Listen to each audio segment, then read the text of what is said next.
தாங்க சொல்கிறேன், கூட்டானா ஒத்துக்க மாட்டாங்க. அந்த தற்குறிகள் வந்து கீழே வந்து கமெண்ட் அடிச்சு வந்து கட்சி தொடங்கி இந்த 1.5 வருஷம் 1.25 வருஷத்தில் அவர் ஒரு குறிப்பிட்ட கணிசமான வாக்குகளை வாங்குவார். அதில் எந்த மாற்று கருத்தும் கிடையாது நமக்கு. ஆனால் அந்த வாக்குகள் எல்லாம் சும்மா அந்த வேளுக்கிற நீர்னு சொல்லுவாங்கள்ல, தேவையில்லாத இடத்துல போடுற விஷயம் தான். அதனால் அந்த வாக்குனால் எந்த பலனும் இல்லை.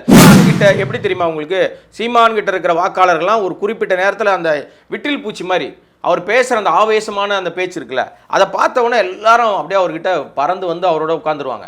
பேச பேச தான் தெரியும், ஆகா இவர் நம்ம ரக்கையை பிடிங்கிட்டு இருக்காரான்னு தெரிஞ்ச பிறகு அங்கேருந்து ஒரு கூட்டம் ஜம்ப் ஆகி வெளியில் போகும். அப்புறம் திருப்பி ஒரு கூட்டம் ஃபில்லப் ஆகும். மக்கள்கிட்ட பேசி பேசி போர் அடிச்சிருச்சு, அதனால மாட்டுக்கிட்ட பேசுகிறாரு, மரத்துக்கிட்ட பேசுகிறாரு, நாளைக்கு கடல்கிட்ட பேசுகிறேன்னு இருக்காரு, ஏதோ சொல்லிட்டு இருக்காருன்னு வச்சுங்களேன். அவரு ஏதோ அஜந்தா அவருக்கு ஒன்று இந்த பக்கம் நில்லு, இல்லை அந்த பக்கம் நில்லு, நடுவாக்கில் நின்று லாரி அடிச்சிடும்னு பேசினார். ஒரு நேரம் தம்பின்றார், ஒரு நேரம் இந்த மாதிரி லாரியில் அடிச்சிடும்ன்றாரு. இன்னொரு பக்கம் அணிலே நான்லாம் வந்து வேட்டைக்கு வரும்போது நீ குறுக்க வராது, போய் மரத்தில் ஏறி விளையாடுன்றாரு. இது ஒரு அழகான ஒரு தலைவனுக்கான அழகியல் பேச்சு இல்லை. ரெண்டு பேர்கிட்ட இருக்கிற பெரிய குறைய என்னன்னா, ரெண்டு பேருமே தன்னை வந்து ஒரு பெரிய மாஸ் லீடராக மனசுக்குள்ளே இவங்களே நினச்சிக்கிட்டாங்க. இல்லை அப்போ அந்த 234 தொகுதியும் தனித்து களம் காண்றாரு இவருன்னு வச்சிங்களேன். ஒரு தொகுதிக்கு குறைந்தபட்சம் 10,000 15,000 ஓட்டுக்குள்ளே தான் வாங்க முடியும். நான் ஆட்சியை பிடிப்பேன் 26 நான் தான் முதலமைச்சர்ன்றது நீங்கள் வந்து சர்க்கார் படத்தில் சொன்னார் பாருங்க, ஒரு பாட்டில் ஓஹோன்னு போகிறது, ஒரு பாட்டில் இறங்கி வர்றது சினிமாவில் ஒன்றா நடக்கும். அரசியலுக்கு சாத்தியமில்லை. நான் அவர் முதலமைச்சர் ஆகக்கூடாதுன்னு சொல்லவே இல்லை, தாராளமாக முதலமைச்சர் ஆகுங்க, ஆனால் அதற்கான தகுதியை வளர்த்து கொள்ளுங்கன்னு சொல்கிறேன். சேனலில் ஒரு நண்பர் பேசுகிறார், தாவேக்கு ஆதரவாளர் பேசியிருக்கார், இன்னைக்கு வைரல் ஆயிருக்கு அந்த கண்டென்ட்டு. 67 காமராஜர் ஆட்சியினுடைய அதை நாங்கள் திரும்ப கொண்டு வருவோம், வரலாறு திரும்பும்னு சொன்னார். 67 காமராஜர் தோத்து போயிட்டார். கரெக்டாக ஒரு கூட்டம் ஒன்று போட்டார், கண்டன கூட்டம். அதில் கையில் ஒரு பதாகை வச்சிருக்காரு. இதோட நான் இப்போ இந்த கேள்விக்கு பதில முடிச்சிடுறேன்னு நினைக்கிறேன். அதில் என்ன சொல்லியிருந்தாருன்னா, சாரி வேண்டாம் நீதி வேண்டும்னாரு. நீங்க போய் பாருங்க இருக்கும். ஆனா இவர் பேசும்போது சாரி ஒரு திரட்டு தானே கேட்டீங்க முதல்வரே, எல்லார்கிட்டையும் 24 பேர்கிட்ட கேளுங்கன்னாரு. அப்ப உங்க பேச்சிலையும் உங்க செயலையும் முரண் இருக்கு. விஜய் வந்துருவாரா 26ல், இதெல்லாம் சேர்த்து வச்சு விஜய் ஜெயிச்சிருவாருன்னா விஜய்க்கு வாய்ப்பே இல்லை. 3ஆம் இடமே கிடைக்குமான்னு டவுட். ஏன்னா எங்க அண்ணன் சீமான் 3ஆம் இடம் படிப்பாருன்னு நான் சொல்றேன் இப்ப இந்த கூட்டத்தின் இந்த நேர்காணல் வாயிலாக. ஆனா நோட் பண்ணி வச்சுங்க, ஏன்னா நான் ஆட்சியை பிடிப்பான்னு விஜய் சொல்லிட்டு இருக்காரு. ஒற்றன் செய்தி நேயர்களுக்கு வணக்கம். வணக்கம் கொடங்கி. வணக்கம் சார். புதுசாக நேற்றைய முளைத்த காளான் அப்படின்னு கூட சொல்லிக்கலாம். இல்லைங்க, தாவேகா விஜய் புரியுதுங்களா, தமிழக வெற்றி கழகத்துடைய தலைவர் விஜய். இப்போ அவர் வந்து ஒரு சினிமா செலிபிரிட்டியாக ஒரு நடிகர், பிரபலமான நடிகர், இன்னைக்கு இந்தியா ஃபுல்லாக தெரியக்கூடிய நடிகர். அவருக்கும் வந்து இப்போ கூட்டம் வந்து விஜய் வந்து நீங்கள் தவறாக மதிப்பிடுறீங்க. உலகம் முழுக்க தெரிஞ்சு தப்பாக சொல்லாதீங்க. ஓகே ரைட்டு, அதை மாற்றிங்க. சரி, உலகம் முழுக்க தெரிஞ்ச நடிகர் அவர் வந்து இப்போ 2 கூட்டம் கூட்டினாரு. 2 கூட்டத்திலையும் க்ரௌட் நல்லா வந்துச்சு. வெளியில வந்து கூட்டம் தானே ஒத்துக்கிறீங்க நீங்க? கூட்டம் தான் சார், கூட்டம் தானே. எல்லா கட்சிக்காரங்களும் கூட்டம் தான் சார். மாநாடு இல்ல, அது மாநாடு, அது கூட்டம்னு நான் சொல்றேன். ஏன் கிளாரிஃபிகேஷனுக்காக அது மாநாடுன்னு சொன்னாங்க, நான் அது கூட்டமா பார்க்கறேன். சரியா, மாநாடு. ஏன்னா நானும் அதாங்க சொல்றேன், கூட்டம்னா ஒத்துக்க மாட்டாங்க. அந்த தற்குறிகள் வந்து கீழே வந்து கமெண்ட் அடிக்குது.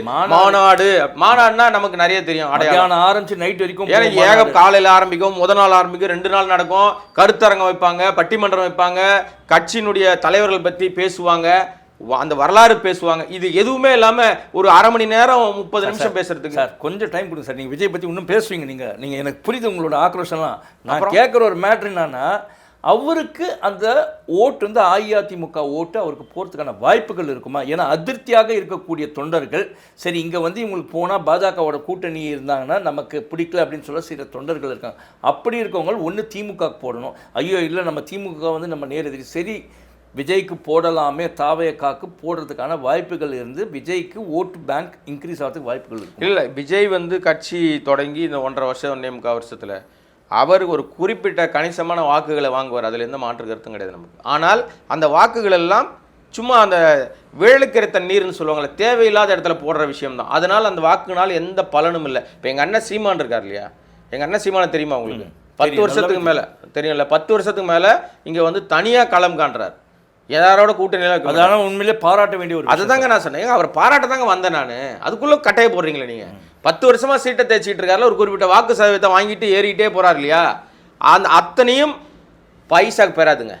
என்னங்க பாராட்டுற மாதிரி பாராட்டு இப்படி பண்ணுறீங்கன்றீங்க, அது இல்லை, உண்மை தான். அவர் வாக்குகளை பிரிக்கிறது மட்டும் தான் அவருடைய அஜெண்டா. அவருக்கு என்ன கொடுத்துருப்பாங்கன்னா, நீ எங்கே போ, ஆட்டையை கலைச்சிட்டு அடுத்த இடத்துக்கு போ, அப்படின்னு இது நீங்க பொத்தாம் போதும் எப்படி சார் ஆதாரம் என்ன சொல்லுங்க? ஆதாரம் இருக்கு சார். அவர் இருக்கிற எல்லா சீமான குறை சொல்லணுமே. சீமான ஐயோ எங்க அண்ணங்க, எங்க அண்ணன் நான் மட்டும் தாங்க பேச முடியும், எவனையும் பேச விடுறது இல்லைங்க நானு.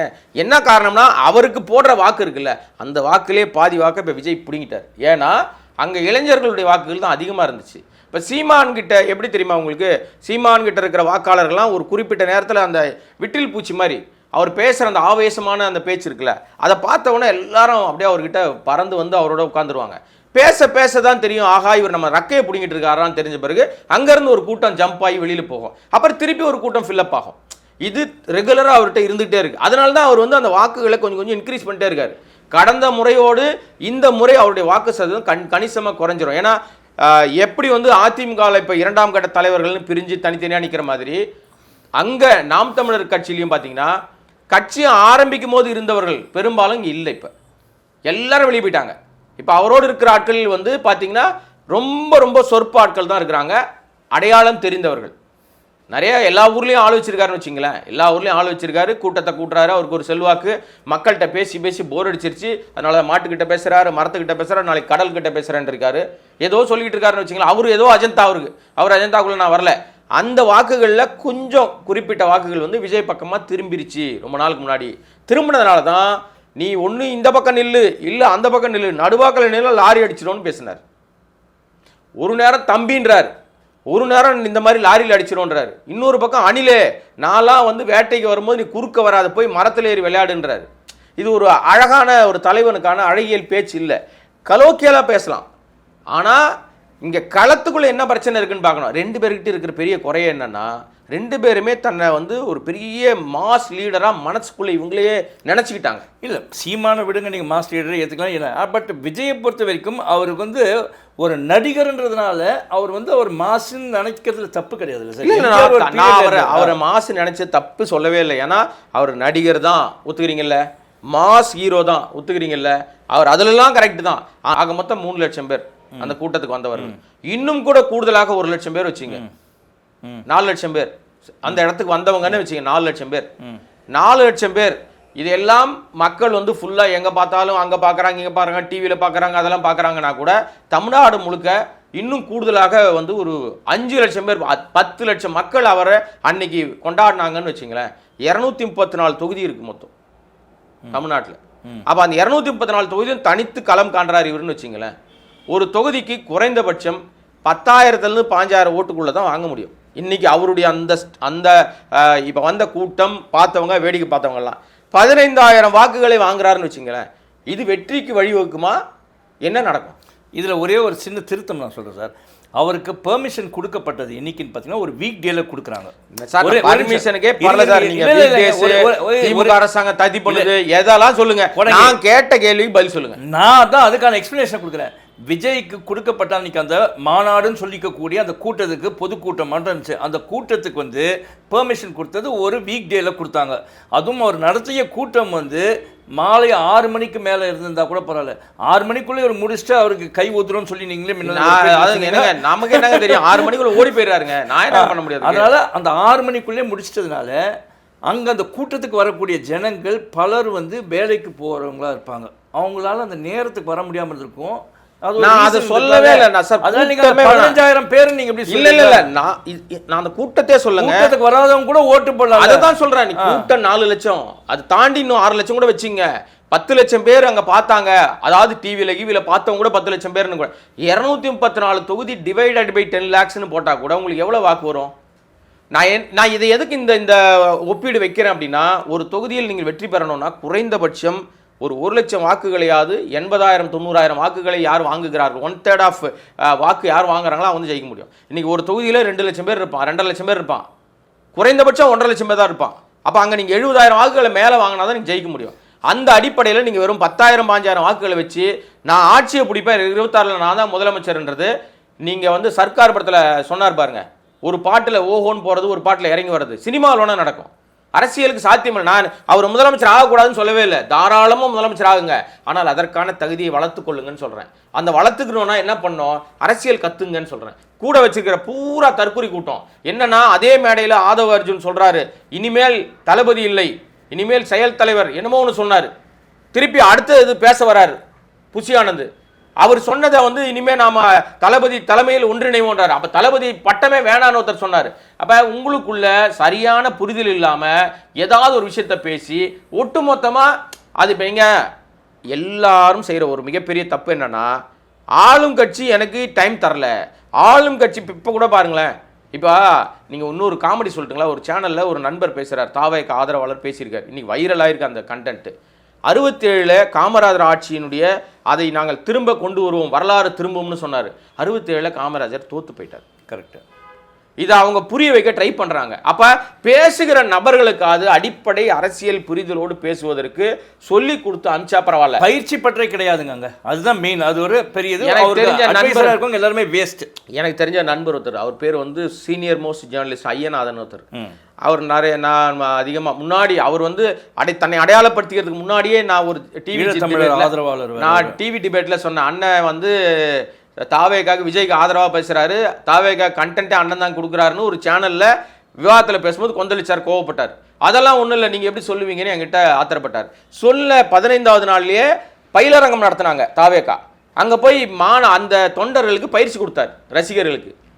அதுக்கப்புறம் ஒரு டிவி டிபேட்டுக்கு வந்தார். அண்ணே இதைத்தானே அன்னைக்கு சொன்னேன் நான், நீங்கள் தான் அவங்களுக்கு ஆலோசனை கொடுக்குறீங்கன்னு. இல்லை அப்போ நான் அந்த முடிவில் இல்லைன்னு ஏதோ சொல்லிட்டார். இப்போ அவர் அங்கே தாவேக்கா விட்டு வெளியில் வந்துட்டார். கேட்டால் விஜய் என்னை சந்திக்கவே இல்லை, நான் சொன்னதை விஜய் ஏற்றுக்கல, அங்கே இருக்கிற எல்லாரும் தற்கூரி, நம்ம சொல்கிற மாதிரியே அவர் பேச ஆரம்பிச்சிட்டார். கடைசியில் என்ன ஆச்சு, இன்னைக்கு அவரை சுற்றி இருக்கிற யார் சொல்லுவதையும் அவர் கேட்பதில்லை. விஜய் எழுதி கொடுக்குற ஸ்கிரிப்டை படிக்கிறார். படிக்கிறது தப்பு இல்லை சார், படிக்க தப்பு இல்லை. நான் திரும்பி வரேன், நீங்கள் என்ன சொல்ல வரீங்க தெரியுது. இன்னைக்கு எல்லா தலைவர்களும், உதாரணத்துக்கு முதல்வர் ஸ்டாலின் உட்பட துண்டு சீட்டு எழுதி கொடுத்தா படிக்கிறாங்க, தப்பு சொல்லலை. ஆனால் இன்னைக்கு வந்து ஒற்றன்துறை அப்படின்ற பேரு ஒற்றன்துறைக்கு தெரியுமா தெரியாதா? ஏன் சார் அது கூட எழுதி வச்சுட்டு படிக்கணுமா சார்? நான் இது குறையா சொல்லலை. உங்களுடைய அடிப்படை அறிவியலையும் அடிப்படை அரசியலையும் புரிஞ்சுக்கிட்டு பேசுங்க. நீங்கள் எங்கே போய் பேச போறீங்க? ஜெயலலிதாலாம் இன்னைக்கு செங்கோட்டையனை பதவியோடு தூக்கிட்டாங்கல்ல, இந்த செங்கோட்டையன் வந்து பயண வகுப்பாளர் அதிமுகவில். ஜெயலலிதா அந்த கான்வாய் வாகனம் இந்த இடத்துல நிற்கணும், அந்த அம்மா வேன் இங்கே நிற்கணும், இந்த இடத்துல இதை பேசணும், இந்த ஊரில் இது ஸ்பெஷல், இந்த ஊரில் இவன் தான் பெரிய ஆள், இவன் தான் இந்த பஞ்சாயத்துக்கான ஆள், இவன் தான் வில்லன், இவன் தான் திமுகவுடைய மிக ஆதரவாளர், இவனால் இவ்வளோ பிரச்சனை இருக்குன்னு நோட் போட்டு கொடுப்பார் செங்கோட்டையன். அது அந்த அம்மா வந்து பேசும். ஆனால் அந்த அம்மாவுக்கு முன்னாடியும் மிகப்பெரிய போல்டு லெட்டரில் எழுத்து இருக்கும், பிரிண்டட் பேட் இருக்கும். ஏன்னா அந்த அம்மா கூட பயணத்தில் போனதுனால நான் சொல்கிறேன், எனக்கு தெரியும். அவங்க கார்டு ஒன்று ஒன்றா கீழே போட்டுருவாங்க, பேச பேச கார்டு எடுத்து போடுவாங்க. அவங்க பார்த்து படிக்கிறதே தெரியாது சார், அப்படி இருப்பாங்க. ஏன்னா ஒரு வார்த்தையை தவறாக விட்டுறக்கூடாது. பெரிய தலைவர்களுக்கு இருக்கு. இப்போ நம்மலாம் அப்படியே பேசிக்கிட்டு இருக்கோம், நமக்கு எந்த ஸ்கிரிப்டும் கிடையாது. பட் அவங்கெல்லாம் ஸ்கிரிப்டோடு தான் பேசி ஆகணும், கட்டாயம். ஈவன் நம்ம டெலிம்பிராம்டர் இல்லைன்னா நம்ம மோடி வந்து சிக்கலாகி போகுது இல்லையா, அது தப்பு இல்லை. அவங்கெல்லாம் இன்னைக்கு நாட்டையே கட்டி காப்பாற்றணும்னு பிரதமர் பதவியில் உட்காந்து நிறைய அழுத்தங்கள் இருக்கும், நான் அதை குறையெல்லாம் சொல்லலை. அப்படி பேசுகிறது தப்பு இல்லை. ஆனால் அங்கே கூட இந்த இடத்துக்கு என்ன வேணுமோ சில வார்த்தைகளை நாம பேசுறதுன்னு நமக்கு அரசியல் தெரிஞ்சாதானே பேச முடியும். அடிப்படையில் அறிவு இருக்கணும்ல. இதை கத்துங்கன்னு சொல்கிறோம்.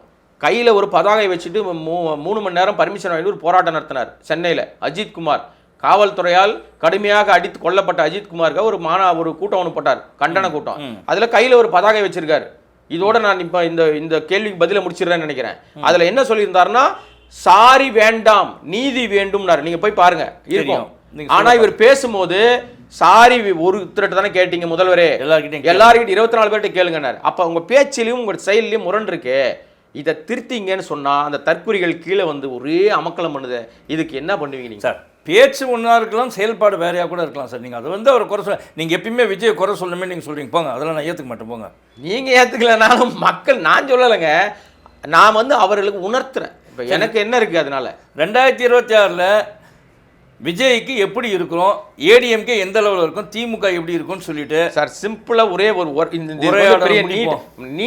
நீட்ட நெடிய விளக்கம்லாம் தேவையில்ல, ஒற்றை வரி பதில். இதில் என்னன்னா, மீண்டும் திமுக தான் ஆட்சியில் இருக்கும் இன்னைக்குள்ள நிலைமை இருந்தால். அதுக்கான காரணம் என்ன? அதற்கான காரணம் எதிர்க்கட்சி வலுவாக இல்லை. அப்போ திமுகவோட செயல்பாடு சரியில்லாத போதிலும் நீங்க என்ன வேணா செயல்பாடு 1000 இருக்கு சார், நிறைய பிரச்சனை இருக்கு சார், நிறைய பிரச்சனை. அந்த பிரச்சனைகளை வெளிப்படுத்துவதற்கான தெம்பும் திராணியும் ஆண்மையும் எதிர்க்கட்சிகளுக்கு இல்லை. அப்போ ஒற்றுமையான எதிர்க்கட்சி ஸ்ட்ராங்கா இருந்தா திமுகக்கு அடி நிச்சயம், அதுல எந்த மாற்று கருத்தும் கிடையாது. அப்ப நீங்க வந்து விஜய் வந்துருவாரா 26ல், இதெல்லாம் சேர்த்து வச்சு விஜய் ஜெயிச்சிருவாருன்னா விஜய்க்கு வாய்ப்பே இல்லை. மூன்றாம் இடமே கிடைக்குமான்னு doubt கண்டிப்பா, தான். அது ஏற்றுக்கொள்ள ஏன்னா வேண்டிய எங்க அண்ணன் சீமான் 3ஆம் இடம் படிப்பாருன்னு நான் சொல்றேன் இப்போ இந்த கூட்டத்தின் இந்த நேர்காணல் வாயிலாக. ஆனா நோட் பண்ணி வச்சுங்க. ஏன்னா நான் ஆட்சியை பிடிப்பேன்னு விஜய் சொல்லிட்டு இருக்காரு. நான் அவருக்கு 3ஆம் இடம் கூட கிடைக்காதுன்னு சொல்றேன். விஜய்க்கு கிடைக்காதுன்றீங்க. பார்ப்போம், எப்படி இருந்தால் எலெக்ஷன் வருதுல பார்ப்போம். நன்றி கொடங்கி. நன்றி நேயர்களே, இந்த இருவருடைய நேர்காணலையும் பாருங்கள். பார்த்துட்டு உங்களுக்கு பிடிச்சிருந்தா இந்த சேனலில் வந்து அந்த வீடியோவை லைக் பண்ணுங்கள், அதே மாதிரி சேனலை சப்ஸ்கிரைப் பண்ணுங்கள். அதுக்கப்புறமா உங்களுக்கு இந்த வீடியோ பிடிச்சிருந்தா மற்றவங்களுக்கு ஷேர் பண்ணுங்கள். உங்களுக்கு ஏதாவது சொல்லணும் அப்படின்னு தோணுச்சுன்னா இந்த கமெண்ட் செக்ஷனில் போயிட்டு கமெண்ட் பண்ணுங்கள். ஆனால் நாகரிகமான கமெண்ட்டாக பண்ணுங்கள் அப்படின்னு ஒரு வேண்டுகோளை வச்சுட்டு உங்களிடமிருந்து விடைபெறுவது உங்களுடைய ஒற்றந்துரை. நன்றி, வணக்கம்.